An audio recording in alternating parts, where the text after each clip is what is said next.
Bien, nuevamente estamos aquí para esta grabación. Doy otra vez la fecha, 6 de julio del 2014 y son 10:28 según tengo yo aquí. Recuerden, para las personas que nos están escuchando por primera vez, qué es lo que estamos haciendo. Bueno, estamos leyendo un libro, no todo por supuesto, nada más algunas cartas.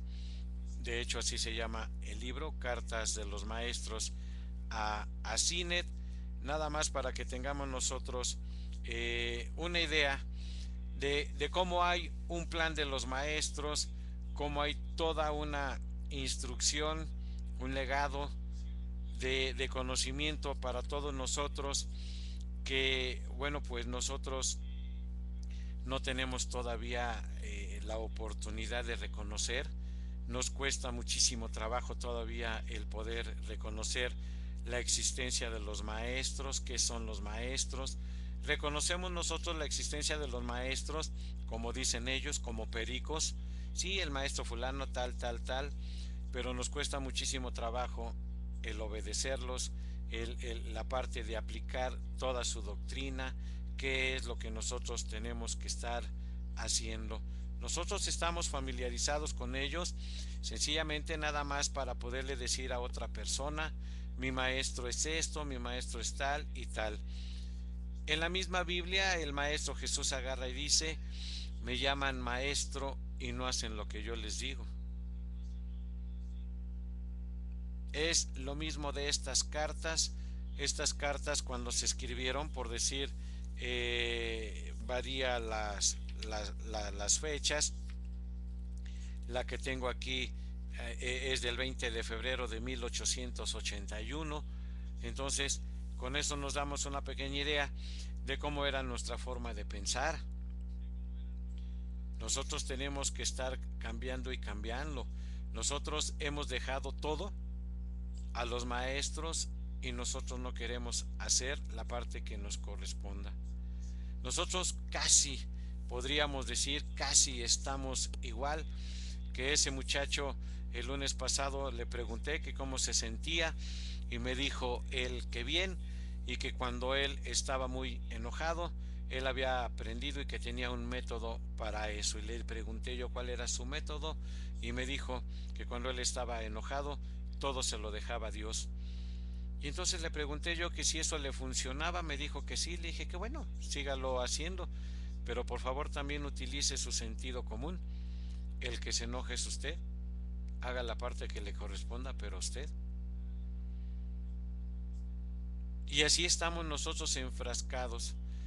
Por más que los maestros nos hablan, nos dicen, nos dan la oportunidad de que tengamos un poquito más de conocimiento para poder movilizar la energía de la buena voluntad, nuestros espejismos son tan pero tan grandes que nos cuesta muchísimo trabajo el poder, entender qué es esto del plan. La carta que está aquí, bueno, son un poco las, lo que vamos a leer ahorita, ¿cómo se llama? De las cartas. Puede ser que sea un poco cansado precisamente estar escuchando las cartas, pero para el estudiante que está investigando, tiene la oportunidad, por supuesto, si ustedes pusieron atención en lo que se leyó anteriormente, algo que como perico, bueno, y tergiversado y dentro de mi espejismo, pero yo a toda la gente, sin excepción de nadie, tengo la oportunidad siempre de estar hablándoles de los 7 principios. ¿Qué son esos 7 principios? ¿Por qué los 7 principios? Pero como todavía no entendemos qué son esos 7 principios, los tomamos a la ligera y hacemos las preguntas igualito que decía ahí, ¿no? Oiga, para estos fenómenos espiritistas, ¿qué tiene que ver el quinto y sexto principio? Se dieron cuenta que no se lo contestó el maestro, porque dijo, mientras usted no quiera cambiar no va a poder entender eso. Así pasa con nuestros espejismos. Mientras nosotros estemos enfrascados en el espejismo, nos va a costar muchísimo trabajo. Otra de las circunstancias que vamos a tener con el espejismo, que es algo inevitable que nos va a estar sucediendo, a medida que vamos cumpliendo más años, el espejismo se va haciendo más poderoso. Nosotros pudiéramos estar pensando que a medida que vamos cumpliendo más años el espejismo lo vamos a disipar. El espejismo se va haciendo más poderoso, porque el espejismo tenemos que tener una técnica para disiparlo, y eso tendría que haber sido años atrás. Por eso es que de alguna manera, dentro de mi espejismo, reitero, dentro de mi espejismo, pero dándome cuenta precisamente que tenemos una gran apatía, porque ese es nuestro espejismo, una gran apatía para querer disciplinarnos, para poder llevar a cabo algo de los maestros, porque reitero, es nuestro espejismo. Decidimos leer un poquito todo esto que está aquí. Reitero, para muchos va a ser nuevo, para otros va a ser familiar en el sentido de que saben la existencia de los maestros que están aquí hablando, pero si no nos damos la oportunidad nosotros de, de practicar, esto no va a funcionar. Estamos encaminando también esto con la finalidad de que toda la gente tenga la oportunidad de escuchar esto. Llegará el momento en que cada uno de nosotros lo podamos poner en práctica. No es sencillo, reitero, porque el espejismo nunca nos vamos a dar cuenta que es el espejismo, porque sencillamente estamos enfrascados ahí. Cuando empezamos a darnos cuenta poco a poco de lo que es el espejismo y qué es ese túnel del tiempo del que uno habla, empieza uno a darse cuenta que tenemos que hacer algo por nosotros mismos para salir del espejismo. Es totalmente muy difícil el poder entender esto del espejismo. Llámese el papá, la mamá, el hermano, llámese toda la humanidad menos un tercio, estamos en alguno de los espejismos. Nadie se libra de uno de esos espejismos. Y mientras para nosotros siga siendo tan placentero y ese espejismo me siga dando mi espejismo, no saldré yo de ahí. Y reitero, entre más sigo cumpliendo años, ese espejismo empieza a ser más poderoso. ¿Por qué? Obvias razones. Nuestro cuerpo ya no tiene la misma energía para echarse un round para desbaratar ese espejismo. Estoy enfrascado precisamente que a medida que estoy cumpliendo años, pues me estoy preparando para cumplir más años, mis nietos, mis bisnietos, cómo voy a descansar, etcétera, etcétera. Obvias razones por qué se vuelve tan poderoso ¿cómo se llama? El espejismo. Pero no importa de todos modos qué tan poderoso sea, la oportunidad de escuchar, eso es importante. ¿Por qué? Porque todo lo que estaré yo haciendo ahorita será para mi próxima vida. Será mi preparación para la próxima vida. Tenemos que entonces darnos cuenta cuántas veces hemos hablado de los 7 principios, y ahí está la clave de todo. Pero todavía no le entiendo qué son esos 7 principios. Debatimos y debatimos. Le suceden a uno cosas interesantes, por supuesto que le suceden a uno cosas interesantes. Es más fácil siempre decir no estoy de acuerdo. Es increíble nuestra forma de pensar cuando tenemos 18 años a cuando ya tenemos 60 para arriba. He tenido la oportunidad ahorita, en estos años que estoy ahí en el sistema penitenciario, de ver esas edades y dice uno, hijo, pero qué pachangón, cómo pensamos diferente. De 14 a 21 años, en serio somos totalmente emocionales. De 21 a 35 empezamos a pensar diferente. De 42 hasta los 56 años cambió mi perspectiva. De 56 hasta los 70 y tantos empieza a cambiar toda mi forma de pensar. Me voy encaminando diferente. Imagínense la labor, como dijo aquí, en 1881, por decir, estar hablando de esto a aquellas personas que tenían mucho menos posibilidades tecnológicas de las que hoy tenemos. Nosotros vía el internet estamos transmitiendo ahorita todo esto, pero tenemos que darnos la oportunidad entonces de aprender a escuchar, de aprender a escuchar. Si por, como dice el maestro, si por el karma de uno no podemos hacer un poquito ya más de lo que teníamos que hacer, hay que aprender a escuchar para prepararnos para la próxima vida.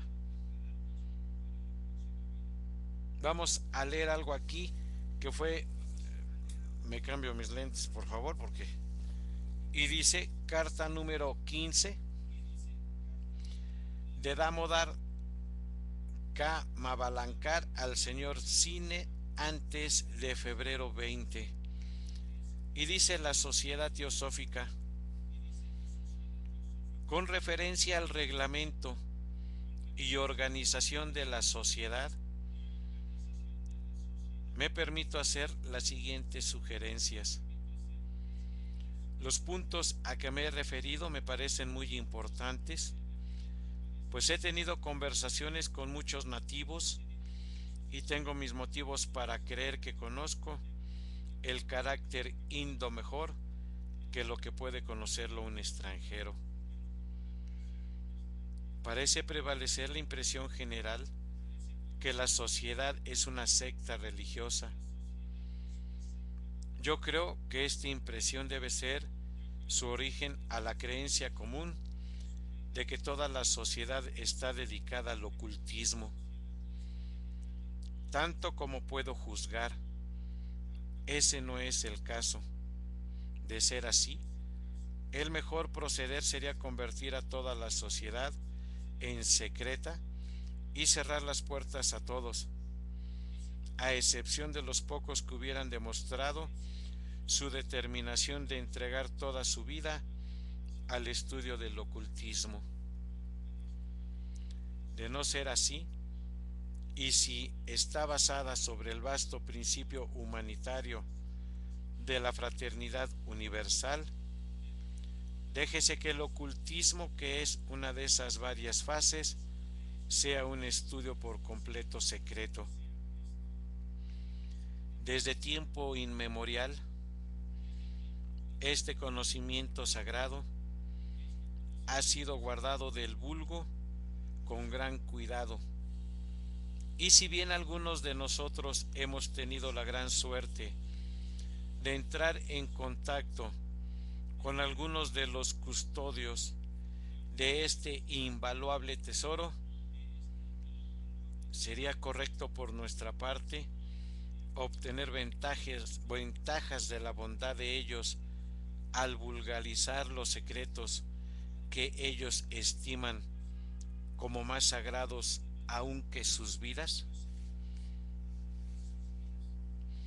El mundo no está todavía preparado para oír la verdad sobre este asunto. Al presentar los hechos ante el público general no preparado, nosotros solo exponemos a la mofa general a aquellos que han sido bastante bondadosos con nosotros y que nos han aceptado como colaboradores para hacer el bien a la humanidad. insistiendo demasiado sobre este asunto, nos hemos hecho odiosos hasta cierto punto a los ojos del público.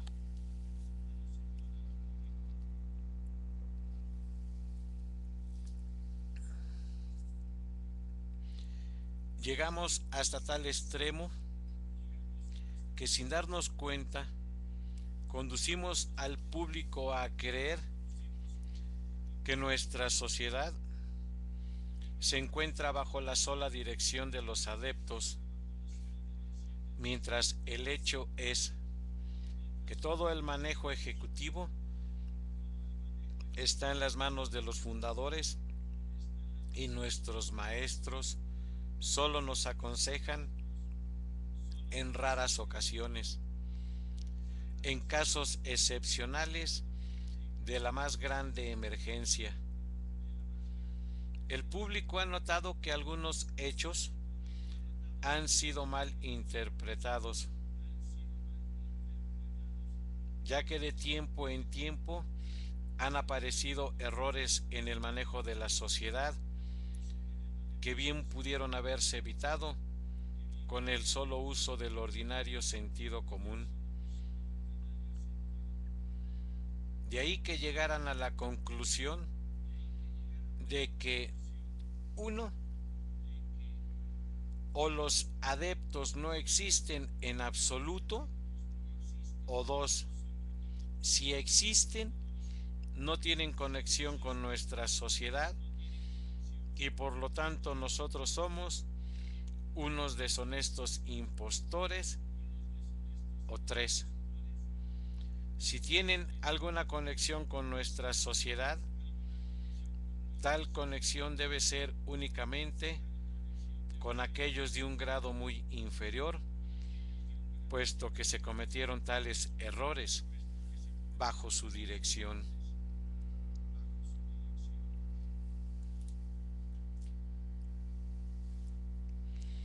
Aparte de algunas nobles excepciones de quienes tenían entera confianza en nosotros, nuestros miembros nativos adoptaron una de estas tres conclusiones.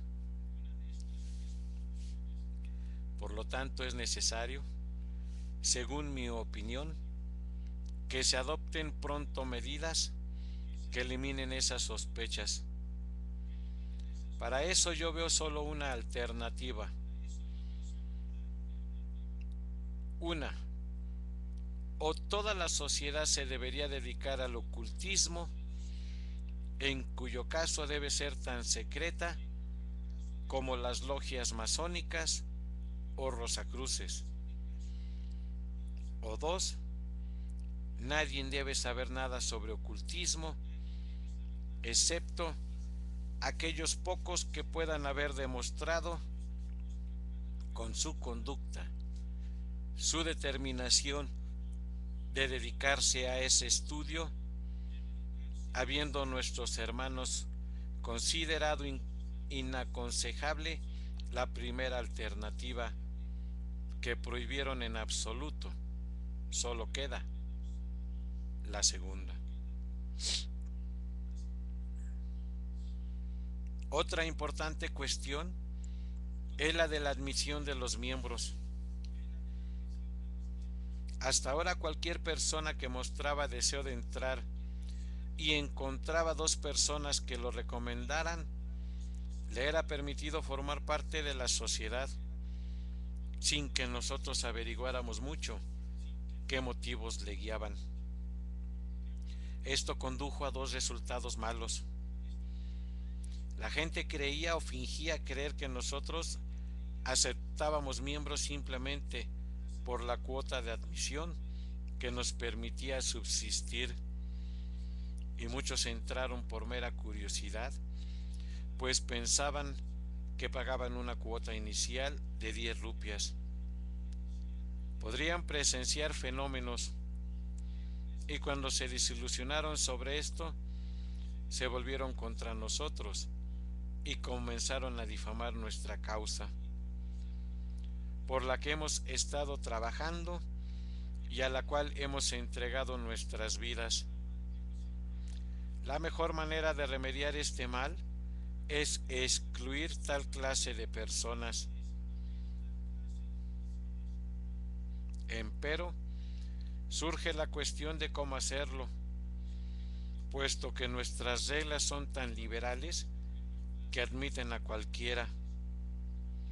Pero al mismo tiempo, nuestras reglas establecen una cuota de entrada de 10 rupias, que es muy reducida para mantener alejados a los curiosos, quienes ante la oportunidad de satisfacer sus deseos, les parece pueden bien permitirse perder una suma tan pequeña. Por lo tanto, la cuota de entrada debería aumentarse considerablemente para que solo ingresaran aquellos que estén realmente interesados. Necesitamos hombres de principios y con propósitos serios. Uno solo de estos hombres puede hacer más por nosotros que cientos de cazadores de fenómenos. De acuerdo con mi punto de vista, la cuota debe ser aumentada a 200 o 300 rupias. Podría pensarse en que de esta manera excluimos a hombres verdaderamente buenos, que pueden ser sinceros y fervorosos, pero que no pueden pagar. Creo que sin embargo que es preferible arriesgar la posible pérdida de un hombre bueno que admitir un grupo de holgazanes, de los cuales uno solo puede deshacer el trabajo de todos los otros. Y aún más, esta posibilidad puede evitarse, pues así como ahora admitimos algunos miembros que parecen ser especialmente merecedores, sin hacerles pagar su cuota, lo mismo podría hacerse si se adopta el cambio propuesto. Damo Carqué Malabancar, miembro de la Sociedad Teosófica, sometido respetuosamente a la consideración del señor Sinet. En la carta número 15b, muy breve, dice aquí: sometido respetuosamente a la consideración del señor Sinet, por orden directa del hermano Kutumi. Damodar Kema Balankar. Y contestan: a excepción de la cuota de ingreso, muy exagerada, sus puntos de vista son bastante correctos. Tal es la impresión producida sobre la mente nativa. Espero, mi querido amigo, que usted añadirá un párrafo mostrando a la sociedad en su verdadera luz. Escuche su voz interna y una vez más le quedaré agradecido. Suyo muy fielmente, Kutumi.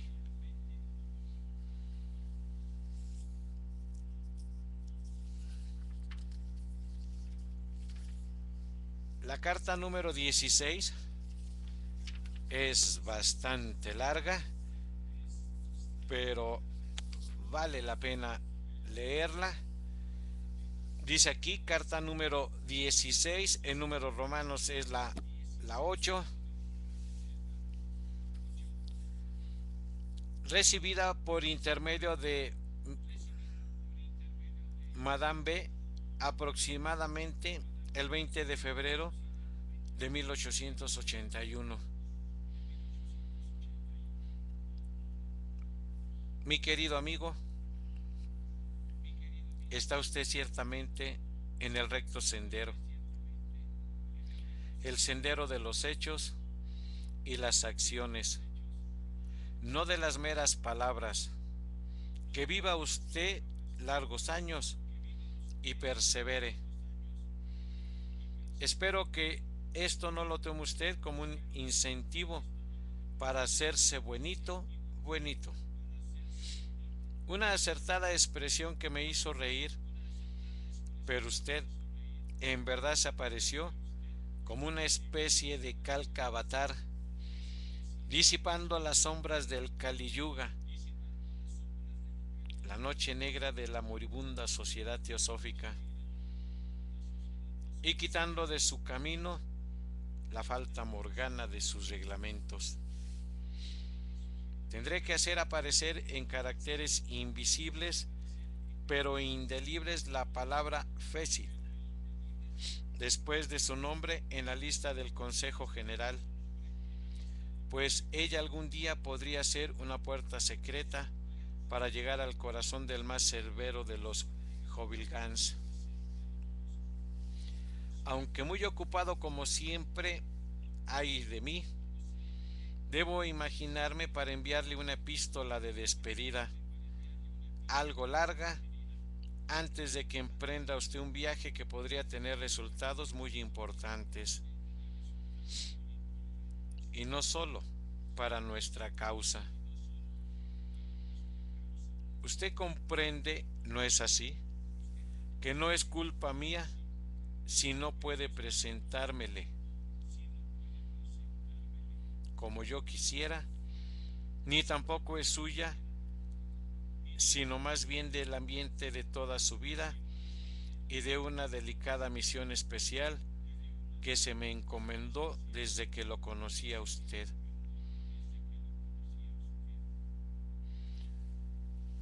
No me reproche entonces si no me muestro en una forma más tangible lo que no solo usted sino yo también desearía realizar, ya que no me está permitido hacerlo con Olcol, que trabajó para nosotros estos últimos 5 años. ¿Cómo podría hacerlo con otros que no han tenido aún la misma preparación que él? Esto se aplica también al caso de Lord Griffith y Valcars, un excelente caballero aprisionado por el mundo. Él es de una naturaleza sincera y noble, aunque tal vez demasiado reprimida. Pregunta él, ¿qué esperanzas puede alentar? Yo digo, toda esperanza, porque tiene en sí mismo aquello que solo muy pocos poseen, una fuente inagotable de fluido magnético que haría brotar a torrentes si le dedicara tiempo, y no necesitaría otro maestro que él mismo. Sus propios poderes harían la obra y su misma gran experiencia sería un guía seguro para él, pero debería estar siempre prevenido y evitar toda influencia extraña, especialmente aquellas antagónicas al más noble estudio del hombre como un Brahman integral. El microcosmo libre y completamente independiente tanto de la ayuda como del control de los agentes invisibles que la nueva dispensación, palabra pomposa, llama espíritus. Su excelencia comprenderá lo que quiero decir sin más explicación. Puede leer esto si lo desea y si le interesan las opiniones de un oscuro hindú. Si fuera él un hombre pobre, hubiera podido llegar a ser un Dupotet inglés con la adición de grandes adquisiciones científicas en las ciencias exactas. Pero ay, lo que la nobleza ganó, la psicología lo perdió. Y sin embargo, todavía no es demasiado tarde. Pero observe cómo, después de haber dominado la ciencia magnética y entregado su poderosa mente al estudio de las ramas más nobles de la ciencia exacta, todavía él no ha levantado más que una pequeña punta del velo del misterio. A ese mundo siempre cambiante, exhibicionista, relumbroso, lleno de ambiciones insaciables, donde familia y Estado se reparten entre ellos la noble naturaleza del hombre como dos tigres una res y lo dejan sin esperanza o luz. ¿Cuántos aspirantes podríamos tener si no se exigieran sacrificios? La carta de Su Excelencia a usted exhala una influencia de sinceridad con un algo de pesar. Es un hombre de buen corazón, con capacidades latentes para ser mucho mejor y más feliz. De haber sido otro su destino y de haber concentrado sus poderes intelectuales en la cultura del alma, habría alcanzado mucho más de lo que jamás soñó.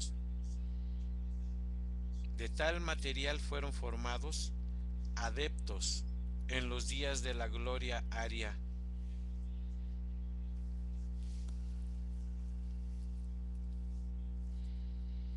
Pero no debo extenderme más sobre este caso, y pido perdón a Su Excelencia si en el dolor de mi sentimiento he sobrepasado de algún modo los límites de lo correcto en esta demasiado libre delineación psicométrica del carácter. Como dirían los médiums americanos, medida colmada solo limita el exceso. Pero no me atrevo a proseguir. A mi muy positivo y sin embargo impaciente amigo, si usted tuviera aunque fuera tales capacidades latentes. La comunicación directa conmigo a que se refiere usted en su nota suplementaria y las ventajas enormes que esto traería al libro mismo, si se pudiera conceder, se otorgaría enseguida si dependiera únicamente de mí.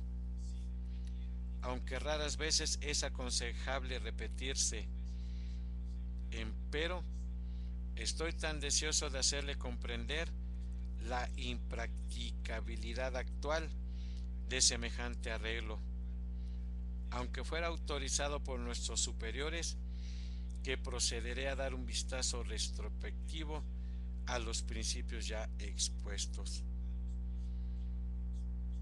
Podríamos eliminar de la cuestión el punto más vital, uno que usted vacilaría posiblemente en aceptar, de que la negativa tiene que ver tanto con su propia salvación, desde el punto de vista de sus consideraciones materiales mundanas, como con mi forzoso cumplimiento de nuestras reglas, sancionadas por el tiempo. Podría citar nuevamente el caso de Olcott, quien, si no se le hubiera permitido comunicarse con nosotros cara a cara y sin ningún intermediario, hubiera tal vez demostrado posteriormente menos celos y devoción, pero más discreción.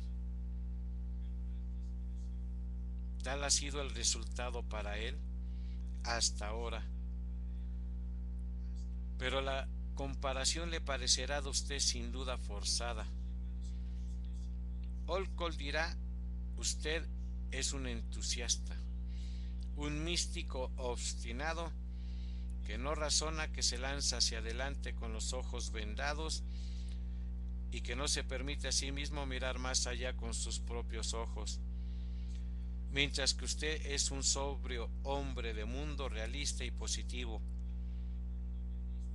el hijo de su generación de fríos pensadores que frenan siempre la imaginación y dicen al entusiasmo: hasta aquí llegarás y no más lejos. Tal vez tenga usted razón, tal vez no. Ningún lama sabe dónde le lastimará su Vershen hasta que se lo pone. Dice un proverbio tibetano. Sea como fuere, dejemos esto, pues debo decirle que para establecer comunicaciones directas, los únicos medios posibles serían: uno, que nos encontramos ambos en nuestros propios cuerpos físicos, estando donde estoy y usted en su propia morada, existe un impedimento material para mí. 2. Que nos encontremos ambos en nuestras formas astrales, lo que requeriría que usted saliese de su cuerpo y yo dejara el mío. El impedimento espiritual para este caso está de su parte. 3. Hacerle oír mi voz, sea dentro de usted o a su vera como lo hace la dama mayor. Esto sería factible de 2 maneras. A. Que mis jefes me permitieron preparar las condiciones y por el momento rehúsan hacerlo. O B. Usted tendría que oír mi voz, esto es mi voz natural, sin que yo empleara ningún tamasha psicofisiológico, según lo hacemos a menudo entre nosotros, pero para hacer esto, no solo tiene los sentidos espirituales de la persona que estar abiertos de modo anormal, sino que tiene que haber dominado el gran secreto, aún no descubierto por la ciencia, de abolir, por así decirlo, todos los impedimentos del espacio, neutralizar por un tiempo dado el obstáculo natural de las partículas intermediarias del aire y forzar las ondas a repercutir en su oído en forma de sonidos reflejados o eco. De esto último, usted por ahora solo conoce lo suficiente como para considerarlo un absurdo anticientífico. Los físicos, que hasta muy poco reciente no dominaron la acústica en este aspecto, más que lo suficiente para adquirir un conocimiento perfecto de la vibración de cuerpos sonoros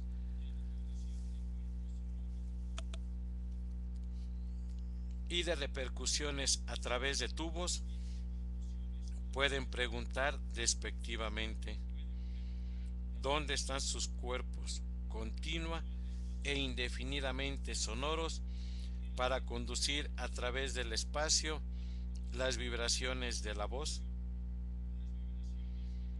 Nosotros contestamos que nuestros tubos, aunque invisibles, son indestructibles y mucho más perfectos que los de los físicos modernos, para quienes la velocidad de transmisión de la fuerza mecánica a través del aire es de 1100 pies por segundo y no más, si no me equivoco.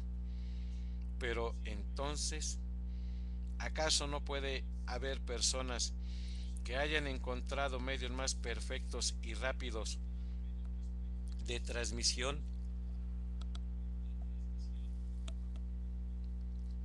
por estar más familiarizados con los poderes ocultos del aire, Akash, y que tengan además un conocimiento más perfecto del sonido?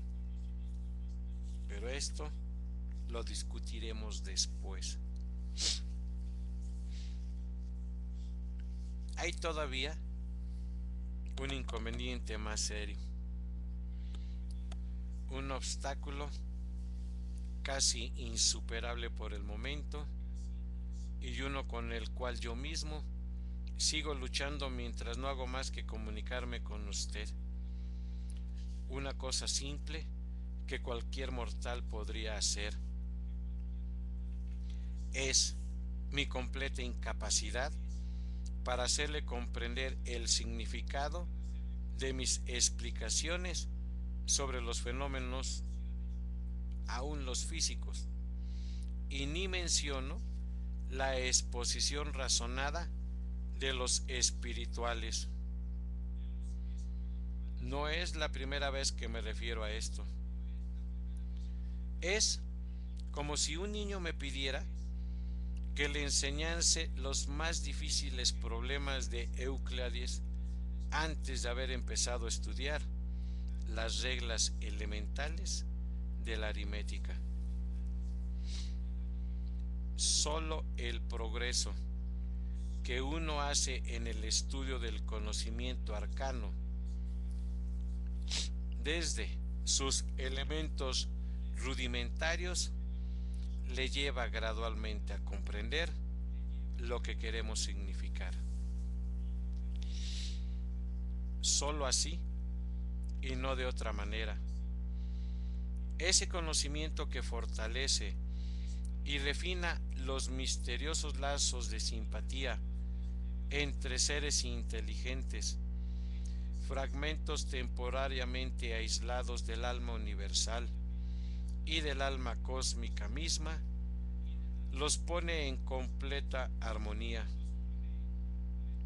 Una vez esto establecido, sólo entonces estas simpatías despertadas sirven en verdad para conectar al hombre con lo que, a falta de una palabra científica europea más apropiada para expresar la idea, me veo nuevamente obligado a describir como pasado, presente y futuro esa cadena energética que une los cosmos material y el inmaterial y aviva las percepciones del hombre para que pueda entender con claridad no sólo todo lo perteneciente a la materia, sino también al espíritu. Me siento irritado al tener que usar esas tres inadecuadas palabras: pasado, presente y futuro, míseros conceptos de las fases objetivas del todo subjetivo, palabras que se adaptan tan mal para el propósito como un hacha para la talla fina.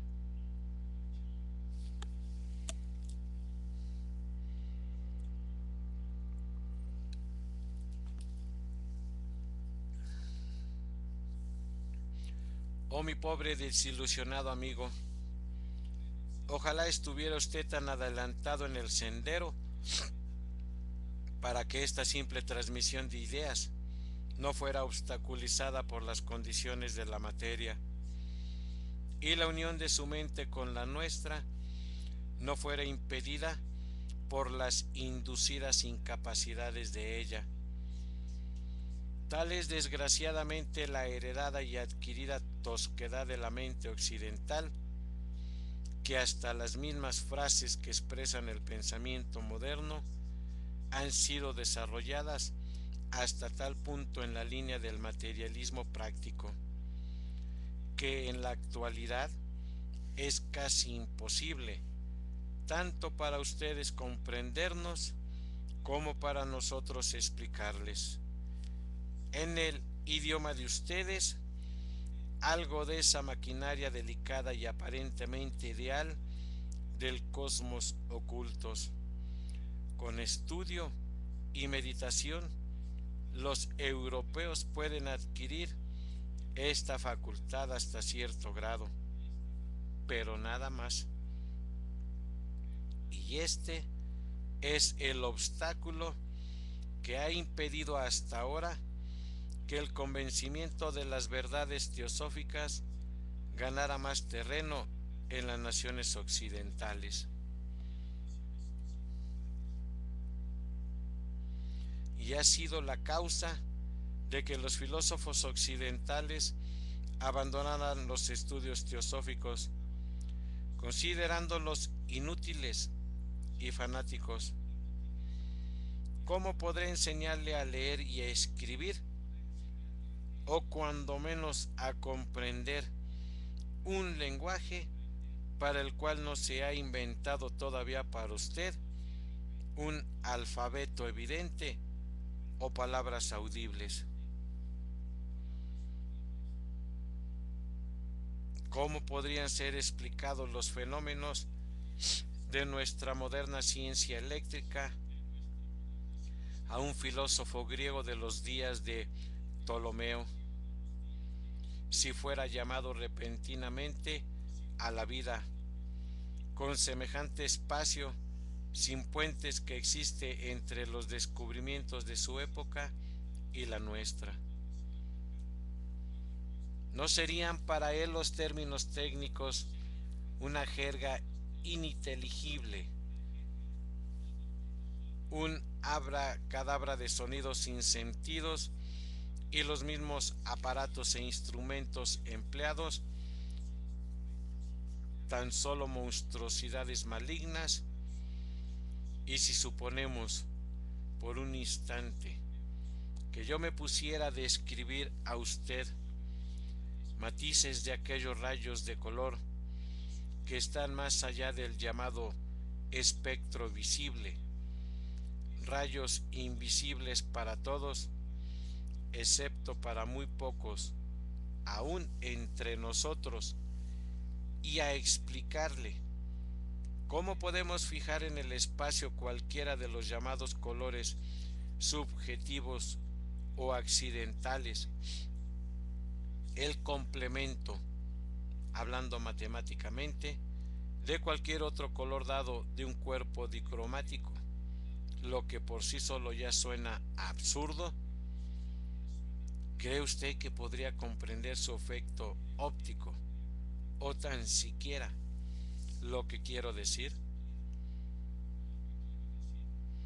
Y ya que usted no ve tales rayos, ni puede conocerlos, ni tiene la ciencia nombre para ellos, si yo le dijera a mi buen amigo Sinet, por favor, sin moverse de su escritorio, trate de buscar y producir ante sus ojos el espectro solar completo, descompuesto en 14 colores prismáticos. 7 son complementarios, ya que solo con la ayuda de esa luz oculta puede usted verme a distancia, como yo lo veo a usted. ¿Cuál cree usted que sería su respuesta? ¿Qué tendría usted que replicar? ¿No sería acaso probable que usted me contestara con su modo tranquilo y cortés que ya que nunca hubo más que 7 colores primarios, ahora 3, los cuales además no han sido jamás descompuestos por ningún proceso físico conocido, más que en los 7 tonos prismáticos? Mi invitación era tan no científica como absurda.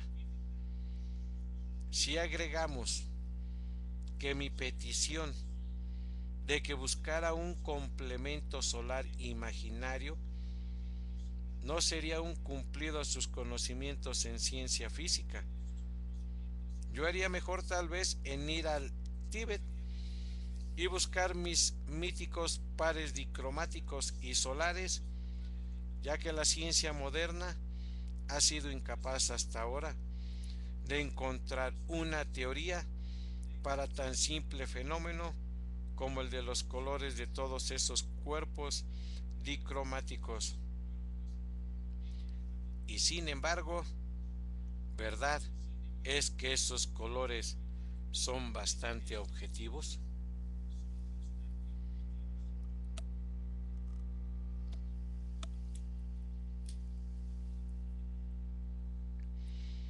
Como usted ve, existen insuperables dificultades en el camino de la adquisición, no sólo del conocimiento absoluto, sino aún del elemental de la ciencia oculta. Para cualquiera que esté en su situación, ¿cómo podría hacerse entender? ¿Cómo haría para hacerse obedecer de aquellas fuerzas semi-inteligentes cuyos medios de comunicarse con nosotros no son las palabras habladas, sino sonidos y colores, en correlaciones entre las vibraciones de ambos? Porque sonido, luz y color son los factores principales en la formación de esa jerarquía de inteligencias, de esos seres de cuya existencia usted no tiene la menor idea, en quienes ni siquiera se le permite creer. Ateos y cristianos, materialistas y espiritualistas presentan todos por igual sus respectivos argumentos contra tal creencia, y la ciencia hace objeciones todavía más enérgicas que cualquiera de ellos en contra de tan degradante superstición.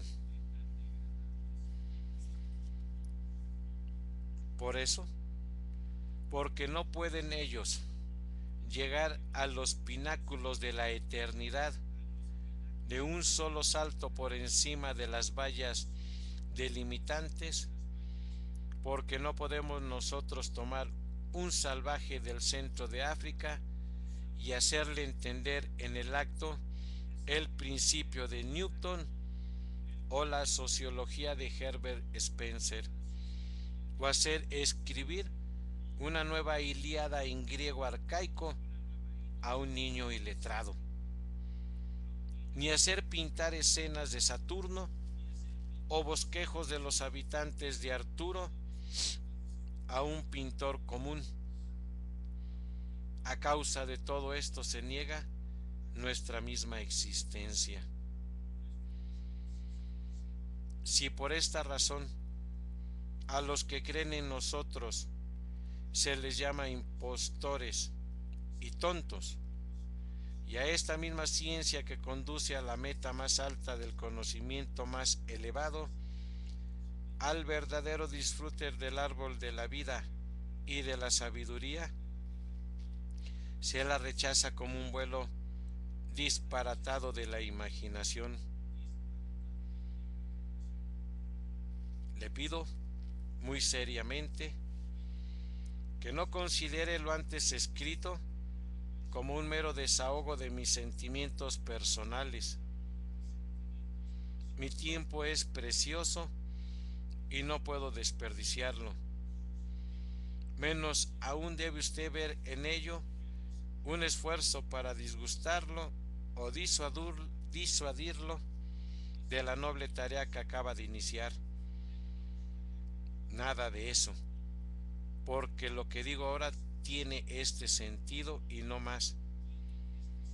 Pero verá pro gratis, le advierto, y no diré más, aparte de recordarle en términos generales que la tarea que usted emprende tan valientemente,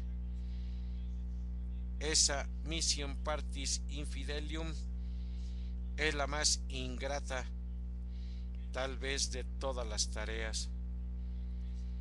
Pero si usted cree en mi amistad, si valora la palabra de honor de uno que jamás en toda su vida manchó sus labios con una mentira, no olvide las palabras que yo le escribí una vez. Vea mi última carta, referente a aquellos que se entregan a las ciencias ocultas, que aquel que lo hace debe llegar a la meta o perecer. Cuando se ha avanzado bastante en el camino del gran conocimiento, dudar es correr el riesgo de perder la razón. Llegar a un punto muerto es caer. Retroceder es tambalear hasta caer de cabeza en un abismo.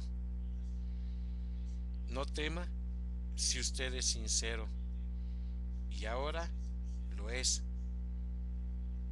¿Está tan seguro de sí mismo en cuanto a su futuro? Pero creo que es tiempo que volvamos a asuntos menos trascendentales y que usted llamaría menos sombríos y más mundanos. Aquí sin duda usted se encontrará mucho más en su elemento, su experiencia, su preparación, su intelecto, su conocimiento del mundo externo. En una palabra, todo se combina para ayudarle en el cumplimiento de la tarea que usted ha emprendido. Eso le coloca sobre un nivel infinitamente superior a mí en lo que se refiere a escribir un libro, de acuerdo al propio sentir de su sociedad. Aunque el interés que me tomo en el caso puede asombrar a algunos, quienes posiblemente nos repliquen, a mí y a mis colegas, usando nuestros propios argumentos y ya advirtiendo que nuestra tan alardeada elevación sobre la masa común, palabras de nuestro amigo el señor Hume, sobre los intereses y pasiones de la humanidad vulgar, debe ir en contra de la posibilidad de que tengamos algún concepto de los asuntos ordinarios de la vida. Yo, sin embargo, confieso que tengo un interés en ese libro y en su éxito, tan grande como en el éxito en la vida de su futuro autor. Espero que por lo menos usted comprenderá que nosotros, o la mayoría de nosotros, estamos muy lejos de ser las momias sin sentimientos moralmente resecas, como algunos imaginarían que somos. Está muy bien allí donde está, como protagonista ideal de una novela escalofriante y en muchos aspectos verídica. Sin embargo, créame, pocos de entre nosotros tendrían interés en hacer en la vida el papel de una desecada flor de pensamiento entre las hojas de un volumen de poesía solemne.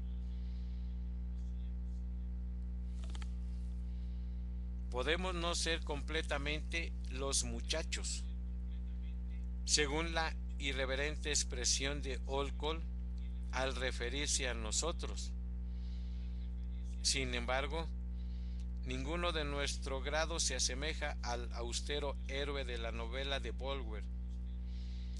Las facilidades de percepción alcanzadas por algunos de nosotros por nuestra condición nos dan ciertamente una amplitud de visión, una humanidad más pronunciada e imparcial, a la par que más ampliamente desarrollada.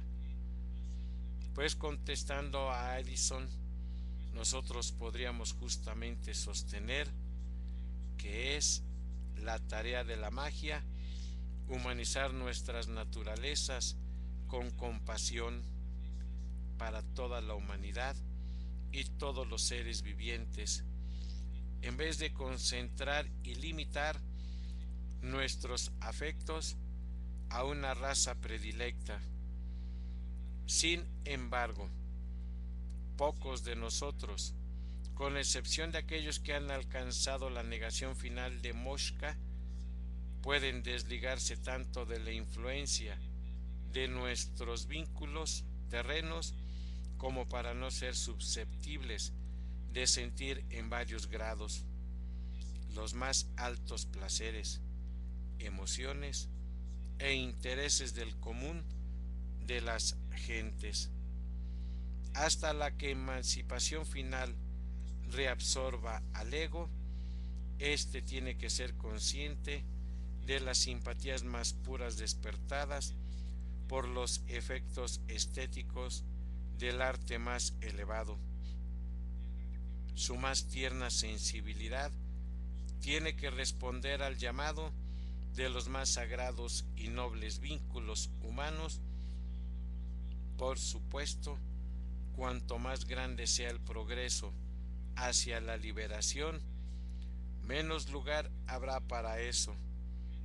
Hasta para coronarlo todo, los sentimientos humanos, puramente individuales, personales, lazos de consanguinidad, de amistad, de patriotismo y de predilección racial, todos cederán para fusionarse en un solo sentimiento universal, el único verdadero y sagrado, el único e inegoísta y eterno amor, un inmenso amor hacia la humanidad como un todo, porque la humanidad es la gran huérfana, la única desheredada sobre esta tierra, mi amigo, y es deber de todo hombre capaz de un impulso inegoísta hacer algo, por poco que sea, por el bien de ella.